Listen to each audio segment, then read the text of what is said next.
هدانا لهذا وما كنا لنهتدي لولا أن هدانا الله والصلاة والسلام على أشرف الأنبياء والمرسلين نبينا وحبيبنا وإمامنا وقدوتنا محمد صلوات الله عليه وسلامه وعلى آله وصحبه وسلم تسليما كثيرا إلى يوم الدين أما بعد নিঃসন্দেহে আপনারা লক্ষ্য করেছেন যারা আলোচনা ভালো করে খেয়াল করেন আমাদের আলোচনাগুলো একটু ব্যতিক্রমধর্মী শুধুমাত্র সময় পাস করার জন্য আলোচনা করা হয় না অথবা কিছু একটা বলতে হবে এই জন্য আলোচনা করা হয় প্রতিদিনই আমরা একটা গুরুত্বপূর্ণ বিষয় নিয়ে আলোচনা করি যা আমাদের জীবন ঘনিষ্ঠ আমাদের প্রাত্যহিক জীবন দৈনন্দিন জীবন এবং গোটা জীবনের সাথে সম্পৃক্ত বিষয় রিলেটেড বিষয় যেগুলো আমাদের না জানলেই নয় জানতেই হবে যে বিষয়গুলো আমাদের চারিত্রিক উন্নতির ক্ষেত্রে আল্লাহ তাআলার সাথে সম্পর্ক উন্নয়নের ক্ষেত্রে সহায়তা করবে যে বিষয়গুলো আল্লাহ তাআলার নাফরমানি থেকে বাঁচার ক্ষেত্রে আমাদেরকে সহায়তা করবে যে বিষয়গুলো আমাদেরকে দুনিয়ার কল্যাণ এবং আখিরাতের জীবনে মুক্তি অর্জনের ক্ষেত্রে অবসর করে দেবে অ্যাডভান্স করে দেবে এমন বিষয়গুলো আমরা মূলত এখানে প্রতিদিন নতুন একটা বিষয় নিয়ে আলোচনা করা হয় সুতরাং আপনারা মনোযোগ সহকারে বিষয়গুলো শোনার চেষ্টা করবেন আমরা তো প্রায় আধা ঘন্টা 40 মিনিটের মতো কথা বলি প্রত্যেকটা বিষয় মোটামুটি বিষয়ের গভীরতা থেকে বলার চেষ্টা করা হয় এবং বেসিক কথাগুলো বলার চেষ্টা করা হয় আমরা যখন কথা বলি এখানে গাল গল্প আমরা কিসসা কাহিনী স্বপ্নের কাহিনী হাবিজে এগুলো আমরা বলিও না এগুলো বিশ্বাস করি না কোরআন হাদিসের কথা বলতে গেলে গাল গল্প করতে হবে মানুষকে হাসাতে হবে কাঁদাতে হবে এটা একটা নতুন ট্রেন্ড কোরআন এবং সুন্নাহ মৌলিক কথাগুলো বেসিক কথাগুলো মানুষের কাছে পৌঁছে দেওয়ার হচ্ছে মূল উদ্দেশ্য হাসানো কাঁদানোর উদ্দেশ্য নয় যাই হোক আজকে আমরা যে বিষয় নিয়ে কথা বলবো তা হচ্ছে আল্লাহ এবং তার রাসূল সাল্লাল্লাহু আলাইহি ওয়াসাল্লামকে ভালোবাসা বা মহব্বত করা এবং সেটা কিভাবে সম্ভব আর এটা সম্ভব করতেই হবে আল্লাহকে ভালোবাসতেই হবে এবং আল্লাহ তাআলা ভালোবাসা অর্জন করতেই হবে রাসূল সাল্লাল্লাহু আলাইহি ওয়াসাল্লামকে ভালোবাসতেই হবে কারণ আল্লাহকে যদি ভালো না বাসে এবং আল্লাহর ভালোবাসা যদি অর্জন করতে না পারেন পৃথিবীর সমস্ত মানুষ আপনাকে ভালোবাসে আল্লাহ আপনাকে ঘৃণা করে আপনি পৃথিবীর এক নম্বর ক্ষতিগ্রস্ত ব্যক্তি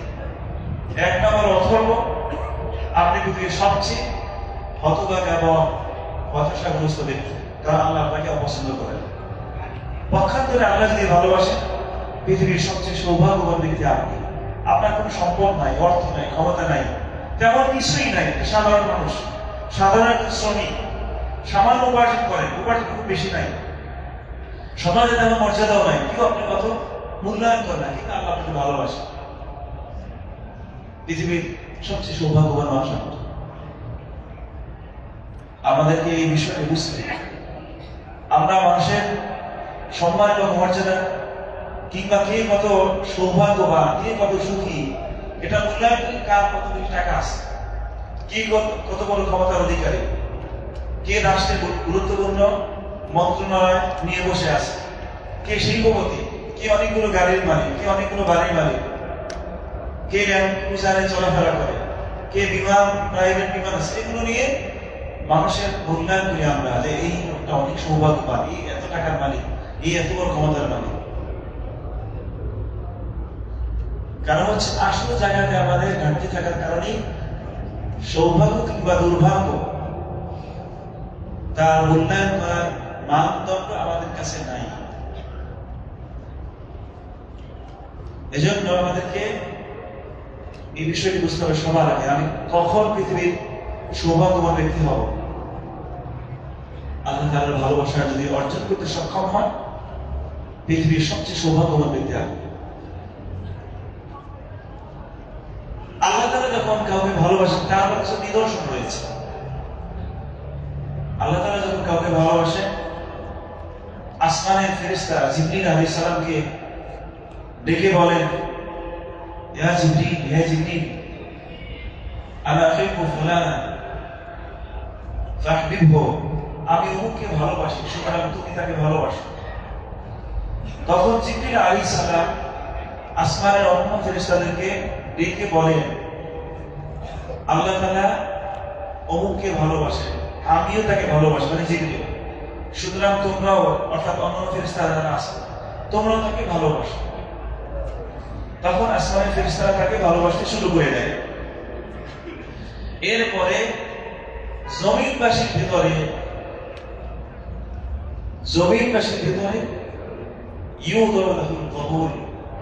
মানুষের অন্তরের ভিতরে তার প্রতি মহব্বত এবং ভালোবাসা সৃষ্টি করে দেয়। লোকেরা তখন অটোমেটিক্যালি তাকে ভালোবাসতে শুরু করে। অনেকে অর্থ বিতরণ করে, প্রচুর দান সত্য করে, কিন্তু তারপর মানুষ তাকে ভালোবাসে। আবার কেউ কি এমন আদম সন্তান পাবেন যার সমাজে তেমন কোনো অবদান নাই, তেমন অর্থ নাই, কিন্তু এমনিই মানুষ তাকে ভালোবাসে, কারণ ওখান থেকে আসে, আসমান থেকে যখন আসে তখন মানুষ এমনি তাকে ভালোবাসতে শুরু করে দেয়। আবার অনুরূপ ভাবে আল্লাহ তাআলা যখন কাউকে ঘৃণা করে, তখন ওই রকম আসমানের ফেরেশতাদেরকে ডেকে বলেন, আমি ওকে ঘৃণা করি, তোমরাও তাকে ঘৃণা করো। তখন ফেরেশতারা সবাই তাকে ঘৃণা করতে শুরু করে দেয়। অতঃপর জমিনবাসীর অন্তরের ভিতরে তার প্রতি ঘৃণা তৈরি করে দেওয়া হয়। এরকম পৃথিবীতে এখন আসেন অনেক মানুষ, এমনিতে সবাই তাকে ঘৃণা করে, দেখবেন সবাই ঘৃণা করে, পছন্দ করে, নাম শুনতে লাভ দিয়ে মানুষ, মানুষের জাত, এটা একটা অমানুষ, এটা মুক্ত হয়েছে, এইগুলো বলতে থাকে। আবার ওই যে আল্লাহ মহব্বতের মানুষগুলোকে যখন মানুষ উল্লেখ করে, তখন ভিতর থেকে রেসপেক্ট চলে আসে, তার প্রতি সম্মান বোধ চলে আসে, তার প্রতি ভালোবাসা চলে আসে, কারণ আমি তাকে ভালোবাসি। এগুলো অর্থ দিয়ে, ক্ষমতা দিয়ে অর্জন করা সম্ভব নয়। এটা আল্লাহ তাআলার সাথে সম্পর্কের ভিত্তিতেই এটা অর্জিত হবে। আল্লাহকে আমরা ভালোবাসবো কিভাবে? কিভাবে তিনি আমাদেরকে ভালোবাসবেন, অথবা তার ভালোবাসা আমরা কিভাবে অর্জন করতে সক্ষম হব, এটা আমাদের জানতেই হবে। আপনি আপনার মুদি অথবা সুপারভাইজার অথবা কফি, তার নৈকট্য অর্জনের জন্য, তার কাছাকাছি হওয়ার জন্য, তার ছবি করার জন্য তার সঙ্গে সঙ্গে যান, দেখলে দূর থেকে সালাম দেয়, পাশে কি কাছাকাছি করেন, আমরা সাধারণত এগুলো করি। তার জুতা উঠে দিই যদি একটু তার নেক নজরে পাওয়া যায়। কিন্তু যার ভালোবাসা আমাদের সবার আগে দরকার, যার ভালোবাসার উপরে ভিত্তি করে দুনিয়া এবং আখিরাতের কল্যাণ নির্ভর করে, যার উপরে, যার ইচ্ছার উপরে, যার ভালোবাসার উপরে, তার ভালোবাসা অর্জনের ব্যাপারে আমাদের কোনো চিন্তা নাই, কোনো পরিকল্পনা নাই, কোনো ইচ্ছাও নাই, ভিতরে কাজও করে, অনুভূতিও কাজ করে। যার ভালোবাসা এবং যার সন্তুষ্টি ও সন্তুষ্টির উপরে দুনিয়া এবং আখিরাত উভয় জগতের কল্যাণ নির্ভর করে, তাকে খুশি করতে কোনো পরিকল্পনা নাই, জানারও ইচ্ছা নাই বললেই চলে। প্রিয় ভাইরা, আল্লাহ তাআলা কি করলে আপনাকে ভালোবাসবেন জানতে হবে সবার আগে, এবং সেই পথে চলতে হবে সবার আগে। তিনি যদি আপনাকে ভালোবাসে, আপনার জীবনটা কি করলে সুন্দর হয়, প্রশান্তময় হয়, উশৃঙ্খলা মুক্ত হয়, কিভাবে আপনার জীবনটাকে সাজিয়ে দেওয়া দরকার হয়, গুছিয়ে দেওয়া দরকার, আল্লাহ তাআলার পক্ষ থেকে সাধারণ গোছানো হয়ে যাবে। এত টেনশন আপনাকে করতে হবে। আল্লাহ তাআলার ভালোবাসার জন্য সবার আগে আল্লাহ তাআলাকে রব হিসাবে মেনে নেওয়া, ইলাহ হিসাবে মেনে নেওয়া, এবং তার আসমা এবং সিফাত যা আমরা আলোচনা করেছি সে সম্পর্কে সঠিক জ্ঞান অর্জন এবং সঠিকভাবে তা মেনে চলা। আল্লাহ তাআলাকে রব হিসাবে মেনে নেবেন, ইলাহ হিসাবে মেনে নেবেন। রিজিক দাতা একমাত্র তিনি আপনার স্রষ্টা, তিনি আপনার কল্যাণ এবং অকল্যাণের মালিক, তার হাতে আপনার জীবন এবং মরণ, তার হাতে ভালো এবং মন্দ, তার হাতেই দুনিয়া এবং আখিরাত, তার হাতেই জান্নাত এবং জাহান্নাম, তার হাতেই সমস্ত কল্যাণ নিহিত। সুতরাং তার কাছে সারেন্ডার করা, তার কাছে পরিপূর্ণভাবে আত্মসমর্পণ করা, তাকে রব হিসাবে মেনে নেয়া, ইলাহ হিসাবে মেনে নেয়া, মানে রব হিসাবে মানে আল্লাহ তাআলা তিনি খালেক, তিনি মালিক, তিনি রিজিক দেন, তিনি নিয়ন্ত্রণ করেন, জানানো না। ইলাহ হিসাবে মেনে নেওয়া মানে একমাত্র ইবাদত করার উপযুক্ত সত্তা একমাত্র তিনি। সুতরাং ইবাদত হবে একমাত্র তারই, তাকেই আমরা সিজদা করব, তার কাছেই মাথা নোয়াবো, তাকেই রুকু করব, তার কাছেই হাত তুলে সমস্ত চাহিদাগুলো পেশ করব, তার কাছে আবেদন করব, নিবেদন করব, তার কাছে আমাদের সমস্ত দুঃখ, যাতনা, বেদনা, কষ্ট, অভাব, অনটন সব তার কাছেই বলবো, তার কাছে আশ্রয় চাইব, তার কাছেই সাহায্য চাইব, তার কাছে আমরা ফিরে আসবো। এটা হচ্ছে ইলাহ হিসেবে তাকে মেনে নেয়া। ইলাহ মানে হচ্ছে ইবাদত পাওয়ার উপযুক্ত সত্তা একমাত্র তিনি, তার কাছে চাইতে হবে, অন্য কারোর কাছে নয়। কোনো পীরের কাছে, বুজুর্গের কাছে, ওলির কাছে, কবরের কাছে, মাজারের কাছে কোথাও গিয়ে চাওয়া যাবে। রাসূল সাল্লাল্লাহু আলাইহি ওয়াসাল্লাম বলেন, ইযা সাআলতা ফাসআলিল্লাহ ওয়া ইযা ইসতাআনতা ফাসতাইন বিল্লাহ। যখন কোনো কিছু চাও তখন আল্লাহ তাআলার কাছে চাইবে, যখন তোমার আশ্রয় প্রয়োজন হয় তার কাছে আশ্রয় চাইবে, কারোর কাছে নয়। তো ইলাহ হিসেবে তাকে মেনে নেবে। আল্লাহ তাআলার মহব্বত এবং ভালোবাসা নিয়ে আমরা যখন আলোচনা করতেছি তখন একটা জটিল বিষয় আমাদের একটু জানা দরকার। আমরা আমাদের অনেক ইসলামী সঙ্গীত অথবা বক্তব্য দিতে গিয়ে অনেক সময় একটা শব্দ ব্যবহার করে আল্লাহ শানে, এটা আল্লাহ তাআলার শানে বেমানা, আল্লাহ তাআলার শানেটা ব্যবহার করা যাবে না, এটা নিষেধ। সেটা কি? সেটা হচ্ছে আমরা অনেক সময় বলি আল্লাহর প্রেম, আল্লাহর সাথে আমরা প্রেম করবো, আল্লাহর প্রেমিক। এই শব্দটা খুবই মারাত্মক, বাজে একটা শব্দ। আল্লাহর শানে প্রেম শব্দ কখনোই ব্যবহার করবেন না। আল্লাহর প্রেমে হাউডুবু খাচ্ছি, ওয়াজের মধ্যে দেখবেন এগুলো শুনবেন, গানের মধ্যে বিভিন্ন সময় শোনা যায় আল্লাহ প্রেম। মহব্বতের পরিবর্তে প্রেম শব্দ ব্যবহার করে। প্রেম শব্দটা আবেশ হচ্ছে আশিক, ইশক, যেটা যেটা আপনার স্বামী স্ত্রীর মাঝে সম্পর্ক, এটা হচ্ছে প্রেম প্রীতির সম্পর্ক। অথবা অবৈধ কোনো যুবক যুবতী যদি সম্পর্ক করে, ওটা হচ্ছে প্রেম প্রীতির সম্পর্ক। এই শব্দ কখনোই আল্লাহর সাথে ব্যবহার করবেন না।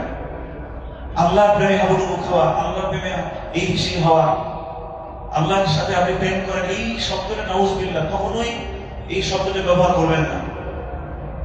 যেই শব্দটা নিজের মায়ের সাথে ব্যবহার করা যায় না, বোনের সাথে ব্যবহার করা যায় না, আপনি কিভাবে আল্লাহর সাথে সেই শব্দটা ব্যবহার করেন?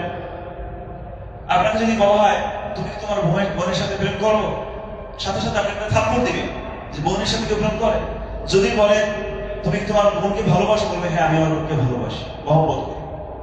তুমি তোমার মায়ের সাথে প্রেম করো, সাথে সাথে দেখবেন আপনাকে থাপ্পড় দিয়ে আপনার কান শেষ করে দিবে। কিন্তু যদি বলে তুমি কি তোমার মাকে ভালোবাসো, বলবে হ্যাঁ আমি আমার মাকে ভালোবাসি, মহব্বত করি। তাহলে শরীয়তের একটি চমৎকার শব্দ হচ্ছে মহব্বত বা ভালোবাসা। এটাকে প্রেম শব্দ ব্যবহার করবে না কখনোই। আল্লাহর শানেও নয়, রাসূলের শানেও নয়। রাসূলের শানে, রাসূলের প্রেম এবং তুমি সেই শব্দ ব্যবহার করবে না। না না, এখানে প্রশ্ন করার সুযোগ নাই, আমাদের আলোচনার আলোচনা।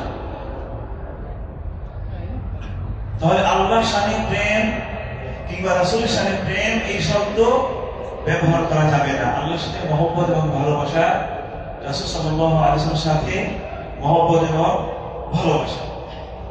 তাহলে আল্লাহ তাআলার মহব্বত এবং ভালোবাসা অর্জনের জন্য যেটা বলা হলো, প্রথম হচ্ছে আল্লাহ তাআলাকে রব হিসাবে মেনে নেয়া, আল্লাহ তাআলাকে ইলাহ হিসাবে মেনে নেয়া, আল্লাহ তাআলার আসমা এবং সিফাত সঠিকভাবে জানা এবং মেনে চলা।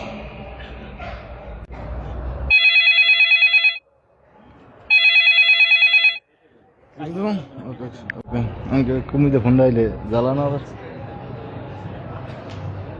রাসূল সাল্লাল্লাহু আলাইহি ওয়াসাল্লামকে মহব্বত এবং ভালোবাসা, কিভাবে রাসূলকে আমরা মহব্বত করব এবং ভালোবাসবো? রাসূল সাল্লাল্লাহু আলাইহি ওয়াসাল্লামকে রাসূল হিসাবে মেনে নেওয়ার জন্য, তাকে ভালোবাসার জন্য প্রথমত তার সমস্ত সংবাদগুলোকে সত্যায়িত করা, সঠিক বলা। আল্লাহ রাসূল সাল্লাল্লাহু আলাইহি ওয়াসাল্লাম যত কথা বলেছেন সব সত্য কথা বলেছেন। তিনি যা কিছু বলতেন আল্লাহর পক্ষ থেকে ওহীর ভিত্তিতে বলতেন। ওমা ইয়ানতিকু আনিল হাওয়া ইন হুয়া ইল্লা ওয়াহয়ুন ইউহা। তিনি নিজের থেকে কোনো কথা বলতেন না, যা বলতেন সব আল্লাহর পক্ষ থেকে ওহীর ভিত্তিতে কথা বলতেন। সুতরাং রাসূল সাল্লাল্লাহু আলাইহি ওয়াসাল্লামকে মহব্বত এবং ভালোবাসতে চাইলে প্রথমে তাকে স্বীকৃতি দিতে হবে তিনি জীবনে যত কথা বলেছেন সব সত্য কথা বলেছেন, কোনো মিথ্যা কথা বলেননি কোনোদিন। এবং তিনি যা বলতেন আল্লাহর পক্ষ থেকে ওহী আসতো তারপরে বলতেন। 2 নম্বর হচ্ছে রাসূল সাল্লাল্লাহু আলাইহি ওয়াসাল্লামকে মহব্বত করতে চাইলে, ভালোবাসতে চাইলে তার আনুগত্য করা। তিনি যা বলেছেন, যেভাবে চলতে বলেছেন, যেভাবে কথা বলতে বলেছেন, যেভাবে ইবাদত করতে বলেছেন, যেভাবে কোরআন পড়তে বলেছেন, যেভাবে দোয়া করতে বলেছেন, যেভাবে দান সদকা করতে বলেছেন, তার সমস্ত আদেশগুলোকে মেনে চলা এবং তাকে আনুগত্য করা, তার আনুগত্য করা কোন ধরনের প্রশ্ন ছাড়া। আল্লাহ এবং আল্লাহ রাসূল সাল্লাল্লাহু আলাইহি ওয়াসাল্লামের আনুগত্য করতে হবে কোনো প্রশ্ন ছাড়া, কোনো প্রশ্ন নেই। অন্যদের আনুগত্য করার কিন্তু প্রশ্ন আছে। আপনি সবাই আমার কথা শুনতেছেন, আমার কথাও একেবারে 100% মানিয়ে নেবেন, বিষয়টা এমন না।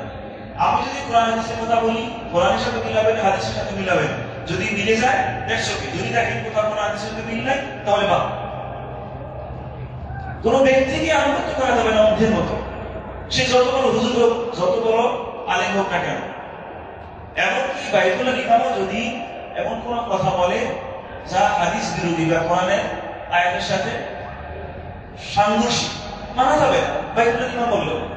কিন্তু আল্লাহ এবং রাসূল সাল্লাল্লাহু আলাইহি ওয়াসাল্লামকে মানতে হবে কোনো শর্ত ছাড়া, কোনো শর্ত নাই যে এটা হলে মানবো, ওইটা হলে মানবো না, এরকম কোনো শর্ত দেওয়া যাবে না।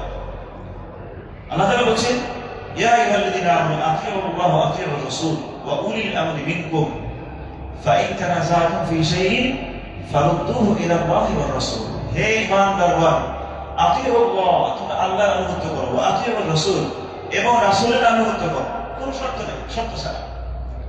তারপরে উলিল আমরি মিনকুম, ওয়া উলিল আমরি মিনকুম, সেখানে আতিউর শব্দটা আল্লাহ ব্যবহার করেন নাই। কারণ কি? কারণ দায়িত্বশীলের আনুগত্য হবে শর্তের ভিত্তিতে। তারা যতক্ষণ আল্লাহ এবং আল্লাহ রাসূলকে মানবে ততক্ষণ তারা আনুগত্য। কিন্তু কোনো দায়িত্বশীল যদি কোনো আলেম কিংবা কোনো দায়িত্বশীল কোনো নেতা কোন ক্ষেত্রে যদি আল্লাহ এবং তার রাসূলকে না মানে, তাহলে তার আনুগত্য চলবে না। তাহলে কোন ব্যক্তির আনুগত্য হবে আল্লাহ এবং তার রাসূলের আনুগত্যের মেনে চলার শর্তের ভিত্তিতে, সরাসরি আনুগত্য করা যাবে। তারপর আল্লাহ বলছেন, ফাইন তানাযাতুম ফি শাইইন ফারুদ্দুহু ইলাল্লাহি ওয়ার রাসূল ইন কুনতুম তু'মিনুনা বিল্লাহি ওয়াল ইয়াউমিল আখির। যদি কোনো ব্যাপারে তোমরা মতবিরোধ করো, তাহলে সেই মতবিরোধের বিষয়টা আল্লাহ এবং তার রাসূলের দিকে ফেরত নিয়ে আসো। মানে কোরআন এবং হাদিসের আলোকে তার সমাধান খুঁজে বের করো। যে কোনো মাসালা নিয়ে আমরা যদি জ্ঞান করি, ঝগড়া করি, মতবিরোধ করি, সাপোজ মনে করেন যে কোনো মাসালা নিয়ে যদি মতবিরোধ হয়, দুইজন আরেকজনের ফতোয়া দিচ্ছে অথবা 10 জনের 10 রকম ফতোয়া দিচ্ছে, সমাধান কি? আল্লাহ বলছেন কোন ব্যাপারে যদি মতবিরোধ করো তাহলে আল্লাহ এবং রাসূলের দিকে ফেরত দাও ওই বিষয়টা। এর মানে কোরআন এবং হাদিসের আলোকে সমাধান খুঁজে বের করো। আমরা যদি এই নীতিটা অবলম্বন করতে পারতাম, কোনো ঝগড়া থাকতো না, কোনো মতবিরোধ থাকতো না। সমস্ত আলেমরা যদি এই নীতিটা বিশ্বাস করতো, গ্রহণ করতো যে আমরা মতবিরোধ হতেই পারে, মানুষের বিবেক তার বুদ্ধি সবার একরকম হয় না, মতবিরোধ করতেই পারে, ঝগড়া করতেই পারে, কিন্তু সমাধান কি? আমাদের যে কোনো মাসআলা, যে কোনো ব্যাপারে সমাধান হচ্ছে কোরআন এবং হাদিস। আমরা ঝগড়া করবো কিন্তু সমাধান খুঁজে বের করবো কোরআন এবং হাদিস। তাহলে আলেমদের মধ্যে কোনো কাদা সরাসরি পাই না। এই দেশে আলেমরা কেন কাদা সরাসরি করে? এই দেশে আলেমদের মধ্যে দেখছেন কোন কাদা সরাসরি? আলাদা আলাদা তরিকা দেখছেন কোথাও? ওই মক্কার ইমাম যেরকম নামাজ করে, এদের ইমাম একই রকম নামাজ করে। মদিনায় যান একই রকম, জিজাতে যান একই রকম, ওই তায়েফে যান একই রকম। কারণ কারণ তারা কোরআন এবং হাদিস এটা তাদের দেশে সবচেয়ে বড়। এই দেশে আলেমদের মধ্যে কোনো এরকম মারামারি কাটাকাটি পাবেন, ঝগড়া বিবাদ পাবেন, সবাই একরকম ফতোয়া দেয়। কিন্তু আমাদের দেশে এই শত শত ফতোয়া, শত শত তরিকা, কারণ থেকে মনে করে আমি যা জানি এটাই আসো, আর একজনে আমি যা বুঝছি এটাই আসো, উনি আমি যা করি এটাই ঠিক আছে, বাকি সব এমনকি তাহিরির মতো ভণ্ডরাও মনে করে সে যা আছে ওইটাই আসো। এই তাহিরির মতো না পা এইটাও মনে করে মুসলমান ওইটাই আসো। আসল জায়গা হচ্ছে কোরআন এবং হাদিস। আপনি কোরআন এবং হাদিস থেকে সমাধান নেবেন, কোনো জ্ঞান থাকবে না।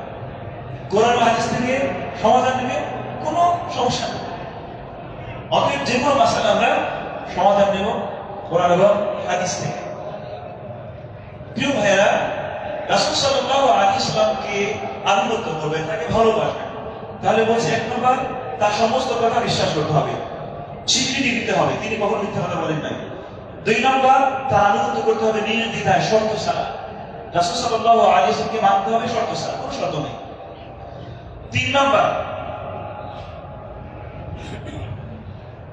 তিন নম্বর হচ্ছে ইবাদত হিসাবে যা কিছু করবো আমরা আল্লাহ রাসূল সাল্লাল্লাহু আলাইহি ওয়াসাল্লাম যেভাবে করেছেন সেভাবে, নিজস্ব বানায়া নতুন নতুন পদ্ধতিতে ইবাদত করা যাবে না।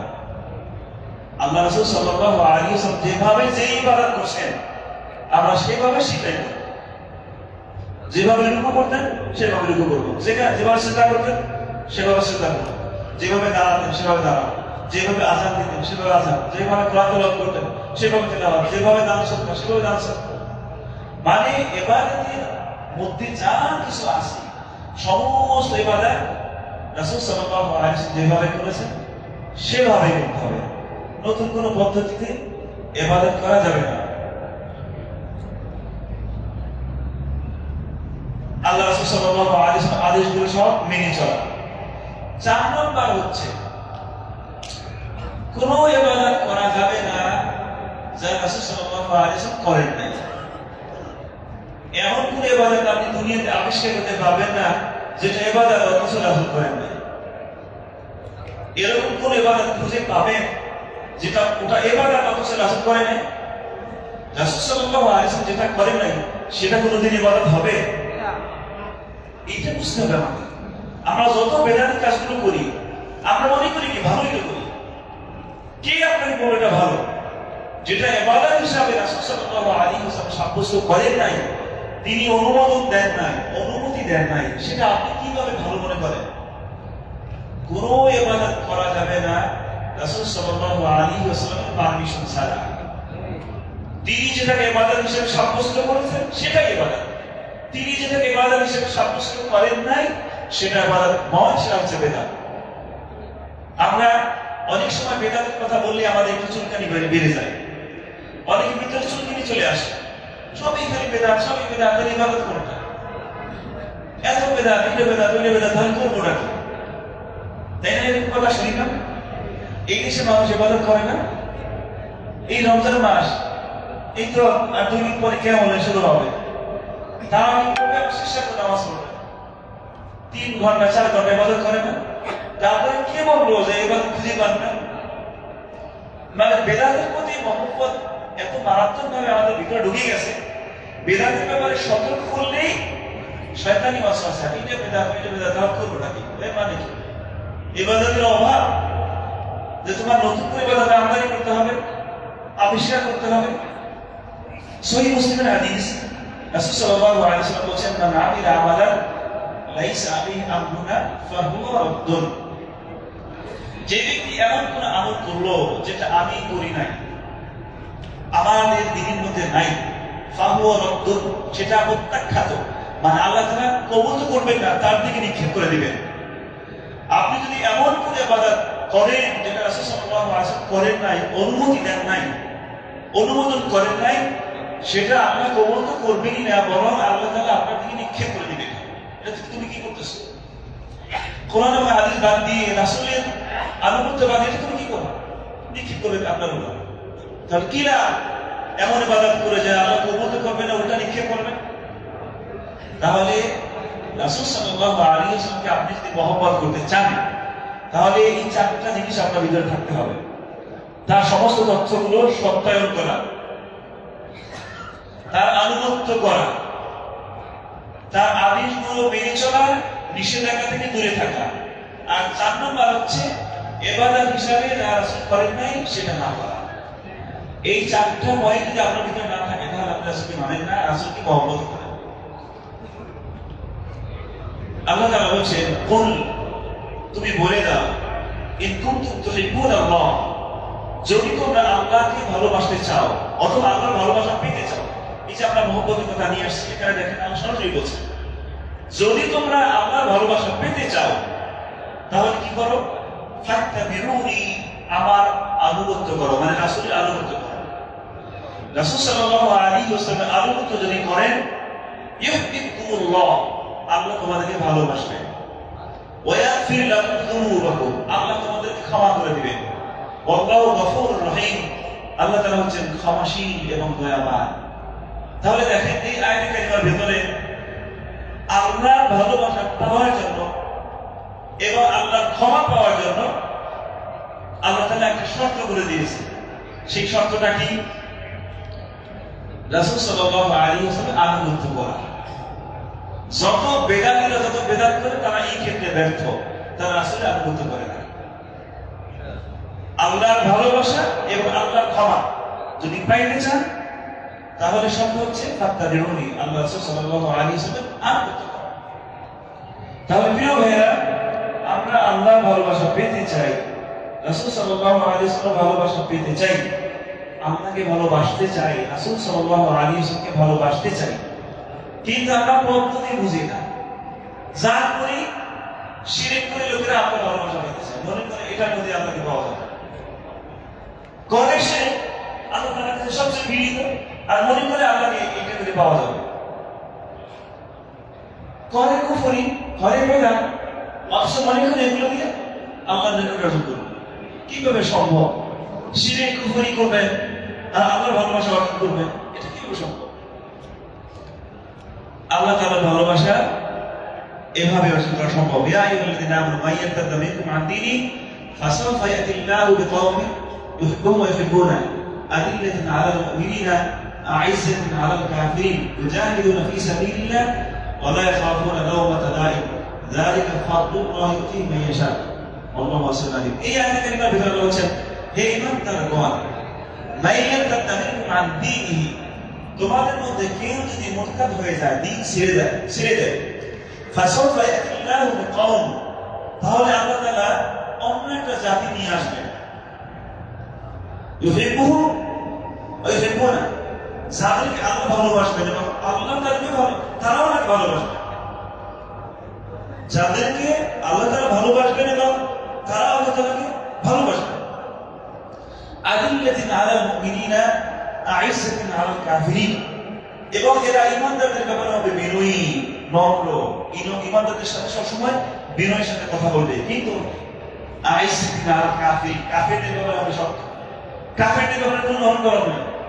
আজকে তুমি চলছে দিকে কাফির দেখলে হুজুর, আর ঈমানদারদের কোনো মূল্য নেই। এবং ঈমানদার, নামাজি অথবা ইসলাম পন্থী, তার কোনো মূল্য নেই। সেই জন্য বেশি আসে অন্য কোনো জগৎ থেকে, অন্য কোনো গ্রহ থেকে। আর যেটার ভিতরে দিন নাই, ধর্ম নাই, ঈমান নাই, ইবাদত নাই, সেটা দেখে দূর থেকে সে। অথচ আল্লাহ কোরআনে কারিমে বলেছেন, আল্লাহ তোমরা যদি উল্টাপাল্টা করো, উল্টা হয়ে যাও, তোমাদেরকে ধ্বংস করে দিয়ে আল্লাহ তাআলা এমন একটা জাতি নিয়ে আসবেন যাদেরকে আল্লাহ ভালোবাসবেন এবং তারাও আমাকে ভালোবাসবেন, এবং তাদের চরিত্র কি? আযিল্লাতিন আলাল মুমিনিন আ'ইজ্জাতিন আলাল কাফিরিন, তারা ঈমানদারদেরকে ভালোবাসবে, ঈমানদারদের ব্যাপারে হবে বিনয়ী, আর কাফেরদের ব্যাপারে হবে শক্ত। কাফেরদের সাথে কোনো নরম নেই। এরপরে ইউজাহিদুনা ফী সাবিলিল্লাহ ওয়া লা ইয়াখাফুনা লাওমাতা লাইম, আল্লাহর পথে তারা জিহাদ করবে যদিও কেউ কোন নিন্দক তার নিন্দা করে। এর মানে আল্লাহর ভালোবাসা পাওয়ার জন্য, আল্লাহ তাআলার মহব্বতের বান্দা হওয়ার জন্য জিহাদটাও একটা পার্ট, একটা অংশ। জিহাদ আপনি যে কোনো সময় জিহাদ করবেন না, যে কোনো কিছু জিহাদ করবেন না, কিন্তু যদি জিহাদের প্রেক্ষাপট তৈরি হয়, কখনো কাফেরদের বিরুদ্ধে, মুশরিকদের বিরুদ্ধে, নন-মুসলিমদের বিরুদ্ধে মুসলমানদের একেবারে যুদ্ধ লেগে যায়, ওটা হচ্ছে জিহাদ। সেই জিহাদটাও আল্লাহ তাআলার মহব্বত এবং ভালোবাসা অর্জনের অন্যতম একটি উপায়। কারণ এই আয়াতের মধ্যে আল্লাহ বলছেন যাদেরকে আল্লাহ ভালোবাসে এবং তারাও আল্লাহ তাআলাকে ভালোবাসে, তাদের চরিত্র হলো এগুলো। তাদের চরিত্রটা কি আছে? ইমানদারদের ব্যাপারে বিনয়ী, কাফেরদের ব্যাপারে শক্ত। আবার তারা কি করে? আল্লাহর পথে জিহাদ করে, যদিও কেউ তাদেরকে নিন্দা করে অথবা তাদেরকে বকাবকি করে। যালিকা ফাদলুল্লাহি ইউতিহি মান ইয়াশা। এটা আল্লাহ তাআলার দয়া, আল্লাহ তাআলা যাকে খুশি তাকে দান করে। প্রিয় ভাইরা, তাহলে আমরা আমাদের আলোচনা শেষের দিকে নিয়ে আসবো। মূল কথা হচ্ছে আমরা আল্লাহকে ভালোবাসতে চাই, আল্লাহর ভালোবাসা পেতে চাই। রাসূল সাল্লাল্লাহু আলাইহি ওয়াসাল্লামের মহব্বত এবং ভালোবাসা, তাকে ভালোবাসতে চাই এবং কিয়ামতের দিন তার সাথে হতে চাই। আমরা রাসূলের সাথে হতে চাই না কিয়ামতের দিন? তাহলে কি করতে হবে জানেন? একটা হাদিস, এক সাহাবী এসে রাসূল সাল্লাল্লাহু আলাইহি ওয়াসাল্লাম বলেন, হে আল্লাহর রাসূল সাল্লাল্লাহু আলাইহি ওয়াসাল্লাম, আমি কিয়ামতের দিন আপনার সাথে হতে চাই। কত চমৎকার ইচ্ছা! আল্লাহ রাসূল সাল্লাল্লাহু আলাইহি ওয়াসাল্লাম বললেন, ভালো কথা, কিন্তু তুমি কি আমল করো? কিয়ামতের দিন আমার সাথে হতে চাও, মানে জান্নাতে তুমি আমার সাথে হতে চাও, তাহলে কি আমল, এমন কি আমল করো যে সেই আমলের দ্বারা তুমি কিয়ামতের দিন আমার সাথে হবে? তখন ওই সাহাবী বললেন, আমার আমল খুব বেশি নাই, মানে ফরজ ইবাদত করে, এরপর খুব বেশি ইবাদত করে না, তবে আমি আল্লাহ এবং তার রাসূলকে ভালোবাসি।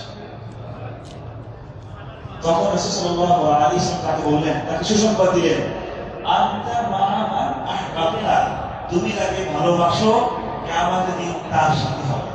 সুবহানাল্লাহ। তুমি যাকে ভালোবাসো কিয়ামতের দিন তার সাথে হবে। সুতরাং তুমি যেহেতু রাসূলকে ভালোবাসো, কিয়ামতের দিন তুমি রাসূলের সাথে হবে। তাহলে রাসূলের সাথে যদি হতে চান, রাসূলকে ভালোবাসতে হবে। কিন্তু রাসূলের ভালোবাসা মানেটা কি? মুখে বলা? রাসূলের ভালোবাসা কি চারটা পয়েন্ট বলেছি, ওটা আপনার ভিতরে থাকে। আর কিয়ামতের দিন রাসূলের সাথে মানে কি? জান্নাতুল ফেরদাউসের সর্বোচ্চ স্থানে আপনার স্থান। এটা কি চাকরির কথা মনে করছেন? কিন্তু ওখানে যাওয়া খুব সহজ, খুব জটিল না, খুব কঠিন না, শুধু চারটা পয়েন্ট খেয়াল রাখবেন, তাই কি হবে? আল্লাহ তাআলা আমাদের সবাইকে আল্লাহ এবং তার রাসূলকে যেভাবে ভালোবাসা দরকার সেভাবে ভালোবাসার তৌফিক দান করুন। আমাদের প্রত্যেকের উপর আলামিন কঠিন হাসরের ময়দানে রাসূল সাল্লাল্লাহু আলাইহি ওয়াসাল্লামের সাথী হওয়ার তৌফিক দান করুন। সব ধরনের শিরক, কুফর এবং বেদাত থেকে উপর আলামিন সারা জীবন আমাদেরকে দূরে থাকার তৌফিক দান করুন। আমিন। আর সাল্লাল্লাহু আলা নবিয়িনা মুহাম্মদ ওয়া আলা আলিহি ওয়া সাহবিহি ওয়া সাল্লাম তাসলিমান কাসীরা। জনগণে নেন নাই।